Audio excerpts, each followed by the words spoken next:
Hi, everybody. Welcome to another episode of That Early Childhood Nerd. I'm Heather Bernt-Santy. I'm already having a great time with this bunch that we've got for the episode today. So we're doing another kind of panel discussion. We haven't had this big of a group for a while. So it's me and Stacy Benge is here. Hi, Stacy. Hi, And thanks Richard for having Cohen. me. Hello. Always. Carol Garboden Murray. Hello. And Nancy Rosenow. Hi, Nancy. Hi. Hi. Nancy's second time. The rest of you have been on. Uh, People should know you, is what I'm saying. If they've listened, they know you. So we've been having this conversation kind of one-on-one and in different episodes that I've recorded through text just for a while about needing to find kind of a different term for teacher or some new language that kind of describes a different way of being with young children. So that's what our goal is today. So I'm going to start with this quote from this new book that I found called Unswaddling Pedagogy. And when I say I found it, I mean Lisa Murphy saw this woman speaking and texted me 700 texts. So I had to go get the book by Annabella Kant. And just to sort of start us off, she says what she calls this unswaddling pedagogy. What she means is a pedagogy that welcomes and releases the creativity, imagination, and all other meaning-making qualities and capacities of children. Um, and we talked off mic a little bit about how that doesn't necessarily introduce a conversation about a new word for teacher, but it does give us a different way of thinking about work with children that I think can be a good starting off point for us. But with that being said, I want to just invite you guys to talk about why you think this conversation is necessary or important. And if you're new to the panel, you just have to jump in because we get going. Well, I'll start us off if that's okay, Please, yeah. because I think you and I had a conversation about this not too long ago. So I've been thinking a lot about it. And I think it really goes way beyond a new name for teacher. I think what it really is a fundamentally new way of talking about what people do who work with our youngest children. It's not the same as what happens in elementary schools or any of what we call school from then on. It's fundamentally different. And just yesterday, I was rereading about Rachel Carson and how when she wrote Silent Spring, it fundamentally changed everybody's thinking about pesticides, et cetera. And I thought that's what we need to do. Somehow we need to figure out how to do that, because it is possible to fundamentally change how people think. And so I think that's our task, is to figure out, how do we get people to look at this work very differently than most people are at the moment. So yeah, that's what I think our real task is. And I was thinking, like, when I entered the field, like, which is the early 90s, and still in college and working, first time going into childcare, but I remember the term caregiver being used a lot. And then I think it like evolved into saying teacher, because it was us trying to really explain what it was that, or really, I think, seeking that respect of, okay, which I know that we've had a lot of conversations of care and education going hand in hand, but I think it's just kind of been interesting how that's evolved. And I was really processing this yesterday. I'm like, should that caregiver was such a special title, but I just find it interesting that it was, again, just that what people perceive of us, and so us going, no, what we do is important. I don't know. yeah. That's very relatable. It's very much my journey too. I loved educator when I found that. I loved caregiver, but then I got to a point where I was like, no, I want people to know that this is important. So I'm going to say teacher. And it's just so easy to say teacher, right? Everybody, but I do think there is value in creating that kind of a shift that Nancy described, for creating that kind of shift in thinking about the vocabulary, the language. It's words are powerful. Yeah. So when we went from caregiver to teacher as a field, it was a symbol of the shift that was happening in the work at the time, I think. I thought about it a lot when I was writing Illuminating Care, and I go back a little farther than Stacy to the 80s, thinking about how proud I was of that title of being a teacher. And I think a lot of my professors, I took my time going through college. I worked at childcare centers. I wasn't a young person when I mean, I was still young. I was, in my almost 30 when I finally got my master's degree, but I had been in the field working and going to school. And the people that I was learning from were really strongly connected to the movement, the kindergarten movement, right? Back, in the 20s and 30s and 40s. And there was a very beautiful sort of movement about nursery school education. And so I think that what we're talking about isn't new. Unfortunately, that movement did disassociate from caregiving and wanted to say we are not caregivers. They wanted specifically to be separate from some of the associations of the pretty hazardous childcare centers that cropped up after the Civil War. But they included caregiving as a subcategory of being an early childhood educator. They included play and caregiving as pillars upon which we build a pedagogy and practice. So I'm really reluctant to throw out the term teacher and educator. To get rid of it? You're reluctant to get rid of it? I'm very reluctant. I'm very reluctant. I cling to it. I feel like throwing it out creates another problem. Okay. I feel like there's binaries. We work in binaries. Sure. Yeah. And so canceling something creates another problem. I'm more inclined to want to redefine it. Okay. But I know that puts us with a foot on the dock and a foot on the boat and makes us feel pretty wobbly. Well, I'll jump in and my dear Carol, I will make a counterpoint to your position and your perspective. Thank you. You know me, I'm here for it. Some of you may know, I know Heather does, but I don't know how much any of the others of you have been following my social media presence for the last decade. It used to be called Zen and the Art of Early Childhood Education. And then there was a point about a year and a half ago when I was steeped in Heather Bernt-Santy.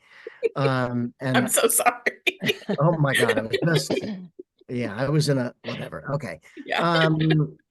And I completely dropped the word education from that because I had this epiphany that the first 5 years shouldn't even be about education, in my belief. And I believe it got aggressively pushed on us in this patriarchal society to be so I'm ready. So I'll come back to that. But so I'm ready to dump education. I'm not even ready. I have dumped education. I have dumped teacher.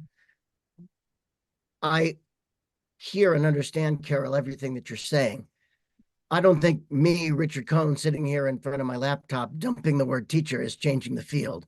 So I don't think it's going to cause any earthquakes anywhere. Because you're right. It would create massive problems if we tried to advocate for some sort of formal dropping of that word. So, but I'm okay owning my position and my perspective on it and trying to encourage, invite, and inspire others to maybe glean something from that point of view. But, I've had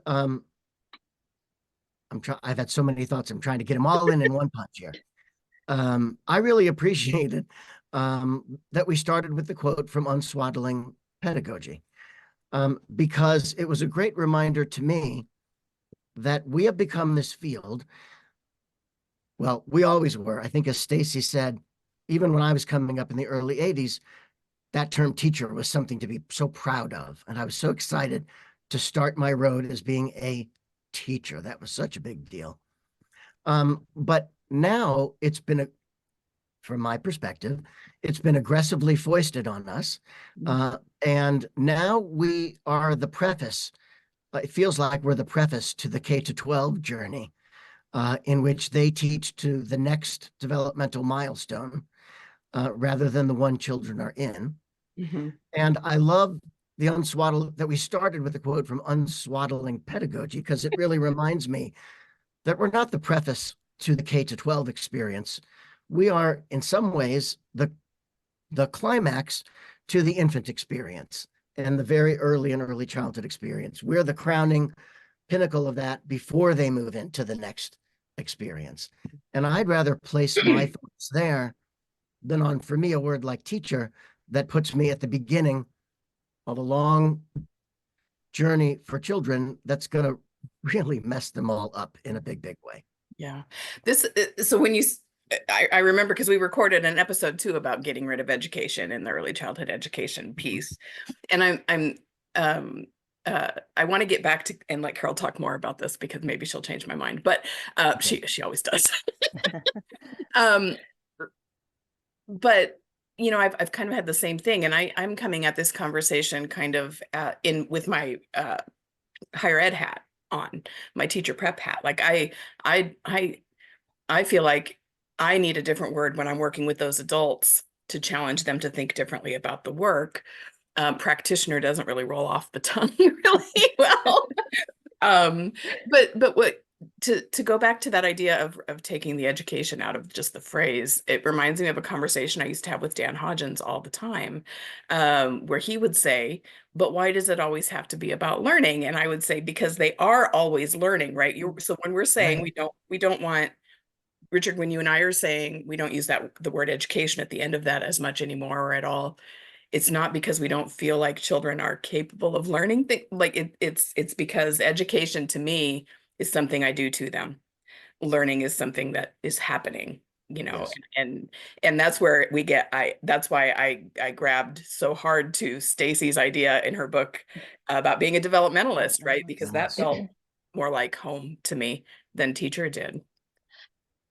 I wanted to just tell you about a quick experience that might have some relevance to this conversation. That 20 years ago or so, when I was the director of the program that grew into Dimensions Foundation, we had a National Science Foundation grant to study how children develop visual spatial skills. And we worked in a multidisciplinary way, which was wonderful. We had an architect and an engineer and a professor of mathematics and on, who sat in with us, and we had conversations, and they observed children, and they said after a while, we had no idea how intellectually challenging it is to work with young children well. And they said, you have to be so knowledgeable about so much of human development, because what you're doing is offering possibilities to children. And if you're not aware of the possibilities, you can't support them fully. I know that for our staff, for example, there was so much we didn't understand about visual spatial learning that we weren't able to really support children to the best of our ability. I think of Stacy's book, and if people really understand all that you're putting forward, you can support children so much more.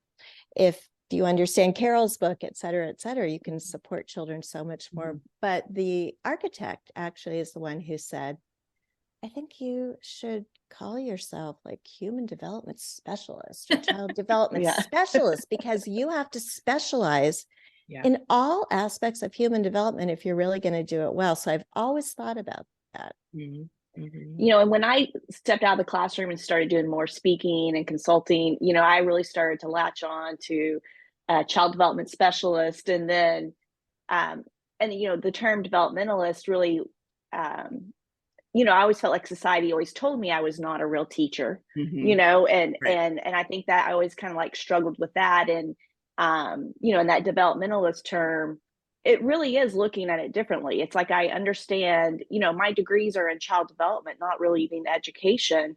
And so that's kind of the mindset that I have. But now when I talk with people and they're like, oh, so you used to be a teacher. And I always say, I consider myself more of a developmentalist. And then that kind of leads into that conversation. But a lot of it came from me, like, again, like I was saying, that evolution of latching on to being a teacher, but then society telling me I'm not. Mhm. And I don't know, I felt like I always kind of like am in the space of, what am I? You know, where do I fit into all of this? Yeah. Yeah. I think that's a beautiful space to be in. And I love Nancy's idea of pulling in all these interdisciplinary, expertise to look at what we do and how it illuminates the complexity of our work. But I also say, take that architect. My husband's an architect. I say, take that architect and put him in front of 16 children and tell him to read a story to them. He's probably not going to look very expert at that moment, right?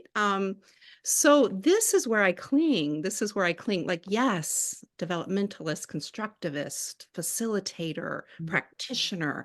But this is where, as someone who's supported so many young people, helped them develop their expertise as an educator, this is where I cling to my role as a teacher. Because how do you, I think about conversations, right? I've had with so many teachers who get up, oh yes, reading books is important to kids because books are a way children gain knowledge, and there's so much vocabulary in this book, and they collect all these nonfiction books, and they have all these Gail Gibbons collections, and they're reading about the weather and the seasons, and the kids are rolling all over the floor, picking their noses or whatever, and no one's listening because that's not how you run a group of children.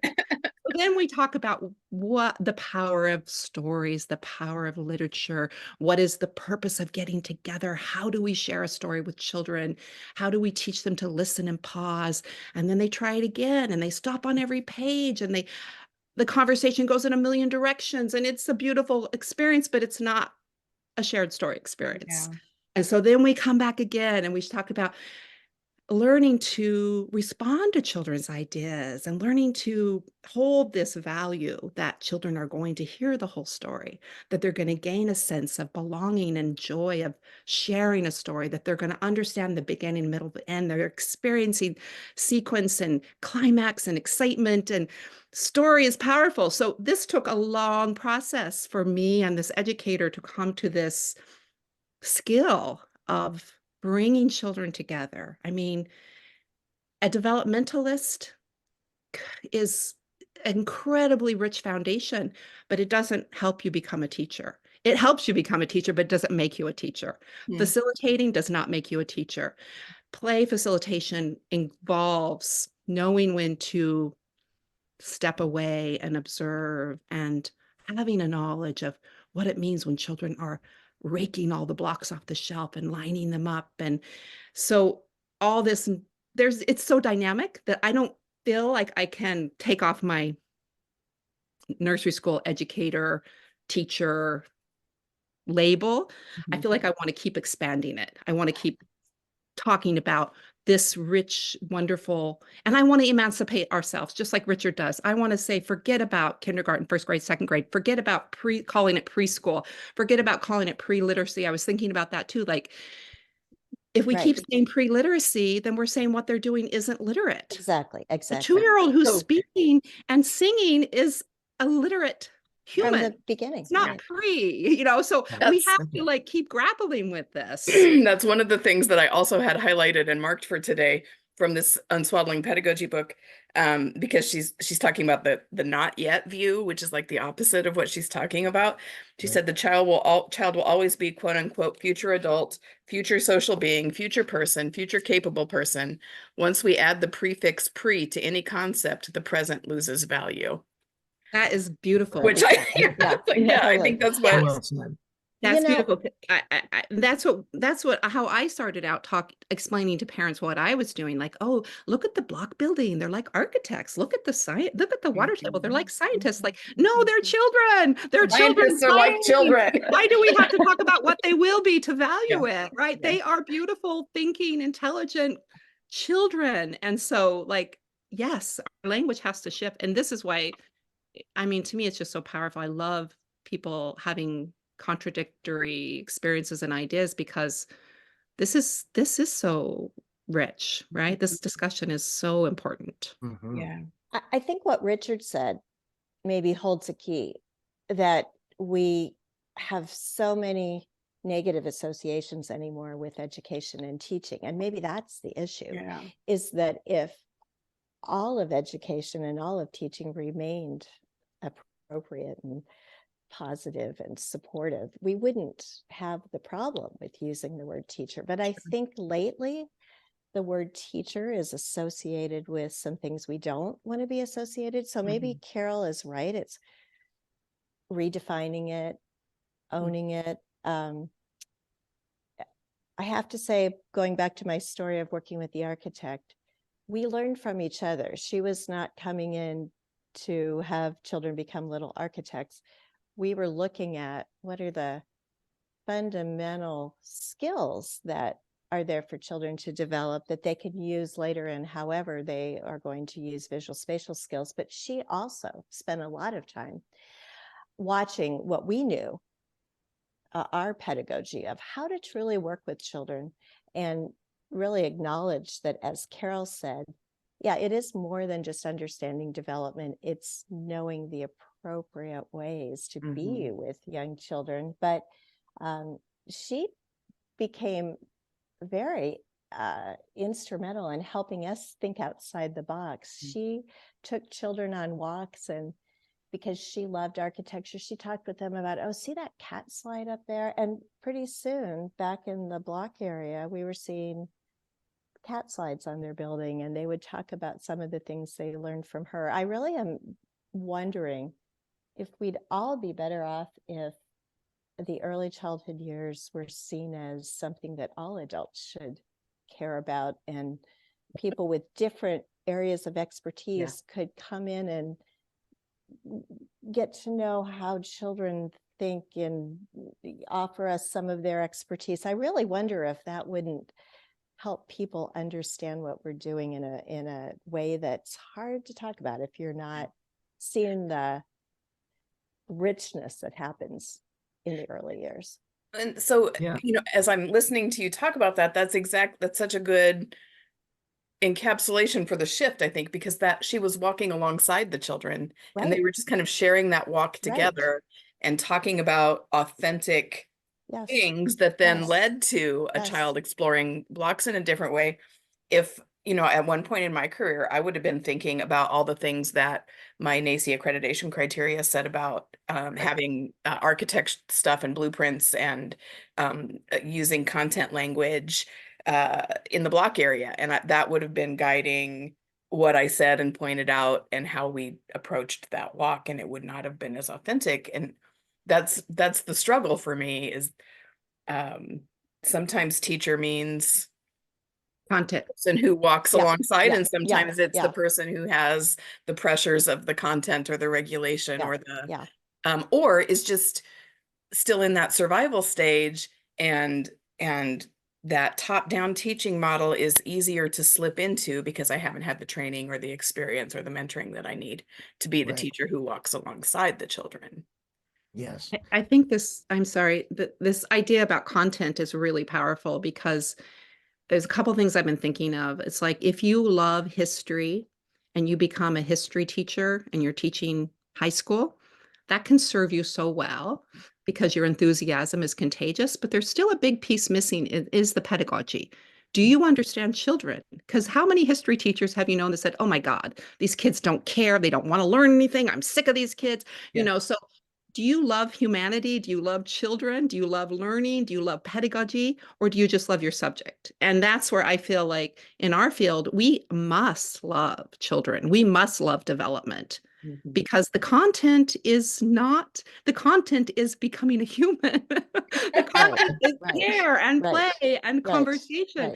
So if the content, and I just saw an example of this where it's like this theme approach that is very prevalent in our society, and sometimes people can do themes beautifully, but what I have seen a lot of, especially for young teachers, is okay, gardening. Let's do a gardening theme. That's great, right? Gardening, kids and earth. That's a great theme. But then they fill up this theme box with all the stuff they bought from the dollar store and like little plastic shovels and little pretend like fake flowers and places where you could pretend you're a gardener and grass that you could put in the dramatic play corner. And I'm like, this is so contrived. You can go outside and look for worms and plant a tree. I mean, what is going on with this content? Because someone told them they had to list the vocabulary of gardeners.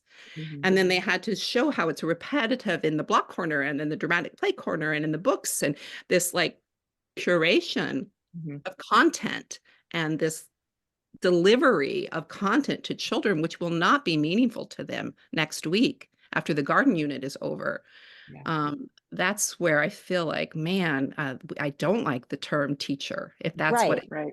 And that's the problem that I think we all are facing, is that people feel you must bring things in and I think impose content on them instead of curating a rich environment and understanding possibilities so you can see what children are trying to do. Early on, a mentor of mine said, your job is to say, what is that child trying to do and how can I support it? And I believe that strongly, but we also need to expose them to wonderful possibilities. I feel like in some ways we are guides or mentors. We've just had more experience with life. We know how exciting it is to read books. We know how exciting it is to discover the world around us. And the content comes from sharing the joy of learning together, not imposing our ideas on them. I mean, what Carol's describing, every time I hear that, I think, well, you've done all the thinking. You've decided everything that's going to happen. Yeah. So our job is to know about possibilities, but to walk alongside them and get excited with them and see what they're excited about. And not to mention all the relationships, social, emotional, how do you get along in the world? How do you work with other people? There's just so much complexity to doing this work well that I just feel like maybe we need a new name for the whole field of early care and education. Something that doesn't come with baggage, that lifts it up. And seriously, that the rest of society says, I had no idea how important this is, and we have to think differently about this, and we have to respect this and honor this. And I want to let Richard and Stacy in, because I know Richard's tried to get in a couple times and I've talked over him, but go ahead, Richard, then we'll let Stacy have a turn. That's okay. Oh my goodness. Once again, I have so many thoughts and they're all gone from my head. I think a better term than early childhood education for our field is like Life 101. Welcome to the world. We could just call it life. Right? Just life. Welcome to life. Here we go. Because again, I so embrace call it a bottom-up perspective from birth, and then our time, their time with us culminates at age 5, versus the top-down. We're preparing you for what's next. Let's celebrate the first 5 years. And it's not about education. It's not about school. It's about life. They're just trying to figure out where the heck they found themselves and how to walk through it and how to enjoy it and how to feel valued in it. And our job is to facilitate. Well, of course, there's many words we can use, but our job is to be there for them and acknowledge and encourage and all those kinds of things, not teach. For me, early childhood education is a giant leap of faith. I trust that if I let them play, if I'm there to care and guide, step back when I need to, all those wonderful things that this group knows, they will learn everything they need to be ready to walk into kindergarten. If I help them learn how to become creative problem solvers, they'll be met with many problems in kindergarten, like sitting in desks in a row or whatever, and they'll know how to navigate that. So I'd prefer to spend my time and energy on that in the first 5 years. But I'm also thinking, Heather, about something you said early in this conversation, which you and I have in common, which we both teach community college. And so let me back up and say, oh my gosh, what a pleasure it is to be here with the five of just wonderful, intelligent, skilled, insightful early childhood people. It's Enjoying it just, very much. oh my God, it's like eating a piece of rich, dark chocolate. It's just wonderful to be here with you all. And Heather and I spend our days with the newbies. My kids are fresh out of high school, and they love that term teacher.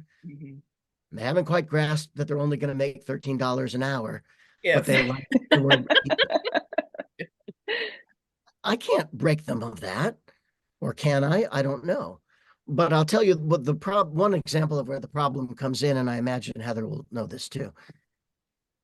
Even in my creativity class, there's such a focus from NAEYC and from our state on writing lesson plans and making sure that these students connect them to our state standards and social emotional B1 and logical mathematical D12.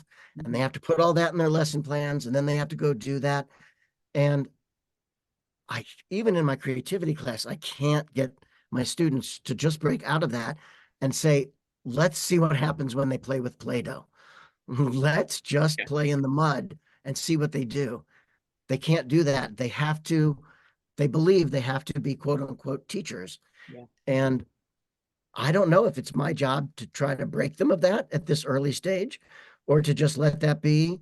How do we get them to the kind of people that Carol was talking about, that she sort of mentors? What are the steps in that journey? And Heather, what are we responsible for in those first steps? Yeah, that's really been weighing on, that question's been weighing on me, because we're an 8-week campus. So I just finished a term of teaching, and I shook my child development students by suggesting that infants don't need stimulation. I was like, the whole world's pretty stimulating. It's all pretty brand new. They don't need us putting them under a colorful, noisy gymnasium, baby gym thing that they can't get out of when they become overstimulated. And I, they talk to me about how the disconnect they're already seeing between what we're talking about in class and what they see, because most of mine work already, are already working in an early childhood program somewhere. And I have crises pretty frequently. Like, am I setting them up to just be miserable by teaching them in a way that is not fitting with what they're out there in? And then I go back and I was like, well, some of them will use that disconnect to do better things and more authentic things and be more developmentally informed and responsive, and others will assimilate to where they go. You know what I mean? I go around and around with that. I talk to them a lot about there being this continuum of being a teacher, where you start as sort of a technician, just looking for the answer to the problem and the thing that fits.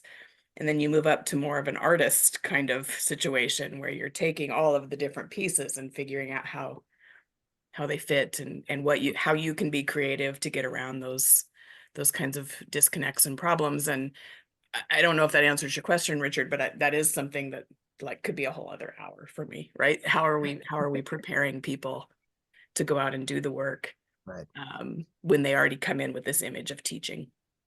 It does remind me of one point I want to make, and then I swear, Stacy, we're going to let you talk. You better be thinking of something, Stacy. Yeah, I'm Stacey. just processing what I'm going to say. Yeah, no, that's a lot of pressure now. Just one other little point based on what you said, Heather, about my perspective now these days in the twilight years of my career.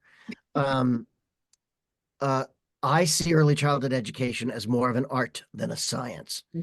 And this patriarchal society that we live in values science and wants us to be teachers with a capital T, who are data collectors and science-based mindsets. And the older I get, the more I see that working with human beings in their first years of life is an art and less of a science. Yeah. But it's also capitalism, right? Sorry, hey Tiffany, she's out there listening, having a good time with that. Anyway, where I was going with that was, because our field is weirdly funded and underfunded, and there's so many streams of funding that come into it. There's also this capitalist idea of, well, we can't just give you money for nothing. Like, we can't just fund a program that's just going to let children be children, right? We can't do that. We got to have some kind of data that this is a good investment. And I think that's causing a lot of bad practice. Yep. Well, that's, I always get nervous, like when we talk about how we can fund and, funding childcare and childcare crisis and all that. But I'm like you say, Heather, usually when that money starts coming in, then accountability usually goes hand in hand with that. And that, I think, a lot of times shifts us into inappropriate practices. But, I think that we've just got to break the mindset that, early childhood, it's early childhood, it's not school readiness. And I do think that society does recognize the importance of the first 5 years. And I think that's one of the reasons that I feel sometimes our field's being taken out of our hands and handed over to public schools or elementary schools, and because they do see the importance of it. But, coming back to a lot of us, like me, and not being a real teacher, and I'm saying that with air quotes. We need an air quote sound effect for the podcast. But, I just find it interesting that, at least in the state of Texas, even though I have a master's degree in child development, could not go teach pre-K in the state of Texas in the public schools, and again, and then we get that top-down agenda happening in the classrooms, and we're seeing the play go away, and just kind of some of the things that we said. But like I said, I do think society does appreciate us, and they do understand the importance of the first 5 years, but their perception on how we teach, help children, and whatever it is not in alignment with what children need. Very much like the parent, the family who's coming and used to drive me crazy with the question, well, do you just play or do you learn things? Right. That's what's been marketed to them. That's what's out there culturally. Like, they know these are really important years, but they don't know, because they haven't been given or presented what that means. What does that really look like and mean? But, I think there is a misunderstanding sometimes that because we are there to support children's play, that means that we don't have to be very rigorous with ourselves about our intellectual understandings, because there are things that could happen and used to happen when people didn't understand that you don't change a child who's left-handed and make them become right-handed, because that's unhealthy for them. And a lot of people didn't understand a lot about child development in years past. And we do need to understand very rigorously. We all need to read Stacy's book and understand how children do develop literacy in a natural way. We do need to read Carol's book and understand how crucial it is to value caring as a very fundamental way that we interact with children. And I would say that in a lot of the work that I did with our staff, where teachers actually were trained in qualitative research, which is, I think, a wonderful thing for early childhood people to learn, because you really see nuances of children's learning, and you see individual differences in children. And that kind of work is very different than writing lesson plans. What you're doing is you're working with yourself, and you're getting yourself ready to understand individual children and support them. And we learned things that, I have to say, we did not understand before some of the research that we did. And everyone became much better at supporting each child as an individual. So I always say it takes almost more intellectual rigor to work with young children, because you aren't just following a lesson plan. So hopefully someone has handed you. You have to be an expert in so many things, and you have to be such an incredible observer, and you have to love learning yourself, because children are looking at you. You are their guide. I like to use the word guide sometimes about That's good. what life is like. That's what Richard said. I like that. We are I like there to say, what is life like? Let us help you learn what life is like. We Yeah. are probably the first people outside of family that they've ever interacted with. And a lot of their ideas about what life is like is going to be how Mhm. we interact with them and the joy that we feel in life, which is why it really bothers me when I read about how many people who work in early childhood consider themselves depressed. I think, what does Mhm. that mean for young children? Yeah. They're just spending a lot of time with people who consider themselves depressed. Mhm. I think that word guide is really good too. And I think the concept of a teacher as an artist is good too. But I do want to challenge those words because I think if we continually swing in this direction of talking, we are guides, we are developmentalists, we are caregivers, we are walking alongside children. To do that work, there is science. And it's like Yes. Nancy said, and there is an intellectual rigor that we are required. And so sometimes I get very nervous with the way play advocacy is going right now, that there's a message that that's the easy way, that that's the free way, that that's the cool way. And I Well, it is think a cool way, but it is a cool way.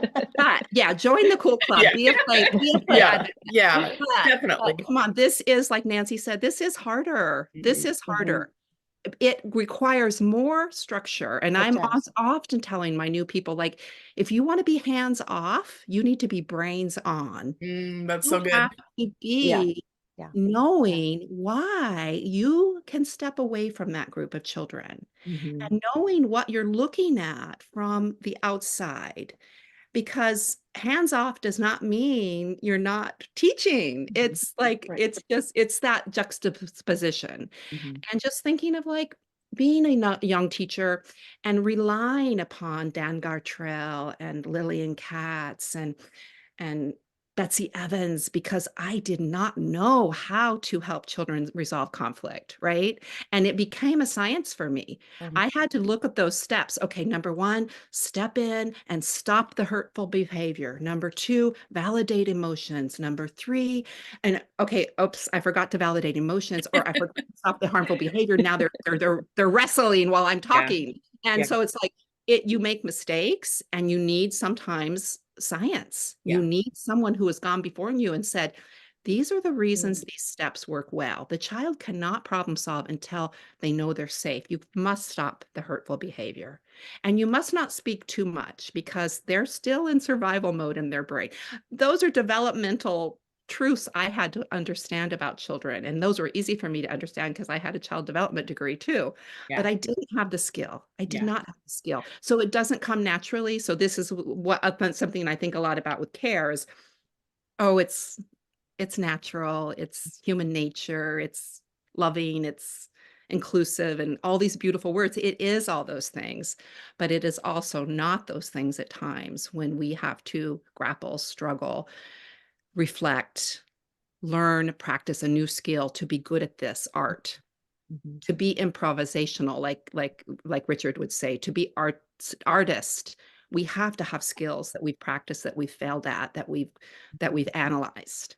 So that's where I get nervous about some of the play advocacy. We're not saying, Stacy's not saying the ABCs are crap. You never need to look at the ABCs. Right. Right. She's saying the ABCs are a little piece of Yeah. this puzzle. And yes, of course, it's fun to learn the ABCs, but there's this other bigger piece called communication and language and, Mhm. being a human. So it just is a little tiny piece of that. Well, it's why I believe so strongly every early childhood person needs to be in community with people where they can be talking together constantly and being reflective practitioners, because every child is so different and it's the beginning of their lives. And we're looking at them as, who is this human being who has never been in this world? No human being like this has ever been in this world before. How can I try to understand this human being and what they need? And what a responsibility, but it takes so much to do that well. And we need to be talking together. And I think we can do harm if we're not. Mm. Just very quickly, there was a child whose father had died, and he would spend a lot of time outside with a rotting log and just taking pieces of the log and throwing it down in the dirt and taking pieces of the log. And teachers were concerned, why is he doing this all the time? And he's not doing anything, quote, productive. And should we stop him? What should we do? But one person advocated for, there's a real need, there's some need. And finally one day, because they were there just with him and supporting him, he said, this dead log is going on our flowers. And I mean, he had this whole idea that, you know, sometimes things that are dead can turn into something else. And look, it's helping the flowers grow. We knew he was processing his father's death, but it was so profound in the way he was talking, but without a chance to talk together as a staff and grapple with what do you think he needs? And what is he gaining from this? I think in most programs, they would have just said, okay, move on, time to do something else. You're wasting your time. You're wasting your time. But that doesn't just happen. That kind of support for children comes from really grappling with, we don't know everything. And what do you think? And what might it be? What might his need be? So, and I feel sad for people that work in programs where they never can talk together. You know, my hope for every single one of your students, you two, is that they get into programs where they have opportunities to work in community and talk together. But I know that's a pipe dream. Well, maybe it doesn't need to be. Maybe if we redefine this field and everyone sees how important it is, we can have more programs like that.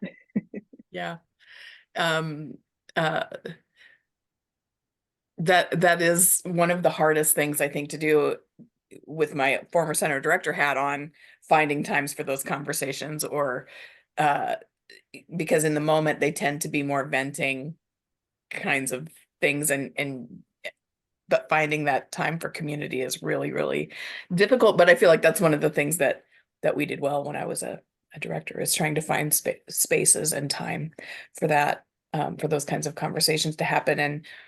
And thinking about like even monthly staff meetings, I would have emails and newsletters and whatever to get the checklist staff meeting kind of stuff out of the way, so that time could be, we have an hour here together. Let's just talk about what we're seeing, what we're wondering, what we're thinking. So there are little shifts that can bring us closer to that kind of, those kinds of opportunities for our teachers. I guess we're sticking with teachers. We've done an hour. I like guide. I still like Guide. Hey, I think this is like this is why I'm afraid of having that binary kind of way of throwing something out, because like I think it's like when we talk about love and care and development and relationships, there isn't I don't know, someone said that our language and our imagery is impoverished. We can't really, it's not pin downable, if you want to say that. And that's again, like all of you have said, that's what we run up against, is people wanting to put the lesson plan in place and put the goals and the checklists and the boxes. It doesn't work, and neither does this language. And that's why like Richard said, it's such a rich dessert to have this conversation with people who care about the profession and love the profession and have thought about it, because we don't have an answer. And that the places where there's disagreement and the places where there's fracturing, and that's also the places where there's new connections being formed. So it's like this new way of analyzing something that we're not going to come upon the answer. And as I'm listening and thinking and you know, going back to those students that, you know, I go back to next week when spring break's over and I start a new term with a bunch of new topics or whatever, you know, maybe instead of worrying so much about, is the word teacher the right word, maybe I just start playing with that word with the students. You know, maybe we just start doing some more reflective work around the words we use every day in our work, or as they're getting ready to go into the field. So maybe it's not throwing out this word or using this one instead always. It's just these kinds of conversations where we unpack what we think it means and how it's different for everyone, and what we're forgetting and what we're good at with it already. So And I do think there's an element. Okay. Go ahead, I Stacy. think there's an element too of like, you know, what you feel comfortable with as an individual and within your profession, Sure. and you owning it. And I think it's the same thing too. What do we call our school? Do you call it preschool? Do you call it childcare? Do you call it the child development center? Whatever. It's, you've got to own it and feel confident with it. You know, I think as long as you are understanding children and, you know, not doing inappropriate practices, but you having that ownership of it, and what do you feel confident with, and kind of going from there. I was going to say, I have this fantasy that Heather will host the first early childhood nerd conference. I would love it. Us all It's a great together idea. with people from other professions too. So we're Yeah. not just speaking to the choir, but we grapple with this idea of how do we help all of society understand the true importance of what happens in the early years.